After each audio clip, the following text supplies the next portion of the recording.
வணக்கம். இன்றைய தினமலர் செய்தி வாசிப்பவர் பாலசுப்ரமணியன். இந்தியாவின் வல்லமை உலக நாடுகளுக்கு பயனளிப்பதாக இருக்கிறது. இதனால் இந்தியாவின் வெற்றி உலகம் முழுதும் பாதுகாப்பு, வளர்ச்சி மற்றும் ஸ்திரத்தன்மை நிலைத்து நிற்க உதவுகிறது என ஐரோப்பிய யூனியன் தலைவர் உர்சுலா வான் டெர் லேயன் குறிப்பிட்டுள்ளார். குடியரசு தின விழா தேசிய கொடி ஏற்றினார் கவர்னர் ரவி அவர்கள். விருதாளர்களுக்கு பதக்கம் வழங்கினார் தமிழக முதல்வர். சந்தையில் கலப்பட மஞ்சள் தூள் விற்பனை அதிகரிப்பு, பயன்படுத்தும் முன் பரிசோதிக்கவும் என மக்களை தமிழ்நாடு உணவு பாதுகாப்புத்துறை அறிவுறுத்தியுள்ளது. நீங்கள் எதற்கு?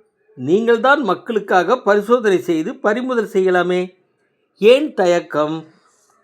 தமிழக வெற்றி கழகத்தில் உச்சத்தில் உட்கட்சி மோதல், விஜய் எச்சரித்தும் அடங்காத புயல். ஜான் ஆரோக்கியசாமிக்கும் ஆதவ் அர்ஜுனாவுக்கும் இடையே மோதலே காரணம். வணக்கம்.